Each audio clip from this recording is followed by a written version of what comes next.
તો ગુજરાતી જ્યાં વસતા હોય, ગુજરાતી પરિવાર માટે ઓલવેઝ કોઈ ચિંતા કરવાવાળું વડીલ હોય. અને પેરિસની અંદર આપણી પાસે જયેશભાઈ છે, પણ ગુજરાતી લોકો માટે સતત ચિંતા કરતા એવા વ્યક્તિ છે. જયેશભાઈ પ્રમુખ છે ત્યાંના. જયેશભાઈ, શું કહેશો અહીંયા પેરિસમાં આપણા ગુજરાતી લોકો? હું તો ઈચ્છું છું કે બધા એક મંચ પર આવે. થોડું મને, હું પહેલાં બોલી લઉં, થોડું મને દુઃખ એટલા માટે થયું કે પેરિસની અંદર 10,000થી પણ બધા લોકો છે.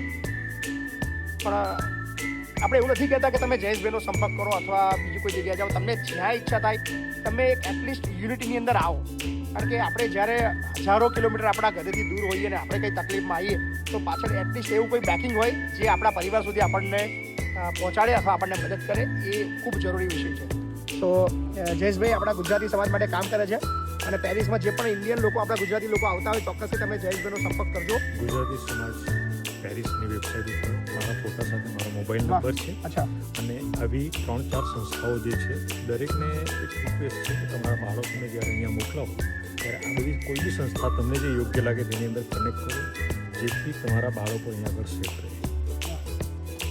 સો મારા નામ મહિપતસિંહ બાપુ છે, જે પેરિસની અંદર છે. ખૂબ આનંદ થઈ ગયો. Thank you.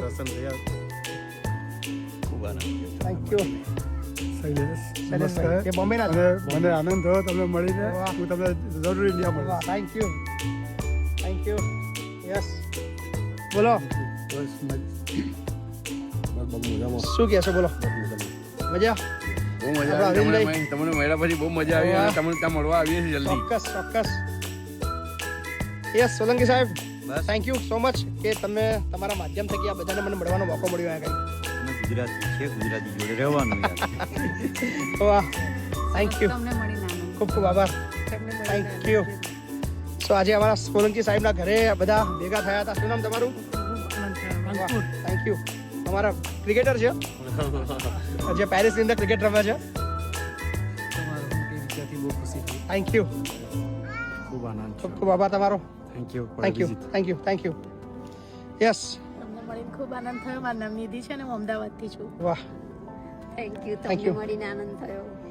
સો ખૂબ મજા આવી. આ બધાના વિચારો અને આ વિચારોની આપણે થઈ. અને ચોક્કસથી જે ગુજરાત જેના લોકો છે જે પેરિસમાં છે એ ચોક્કસથી એક બનો અને એક મંચ પર આવો. એક મેઇન મેસેજ આ છે. So thank you.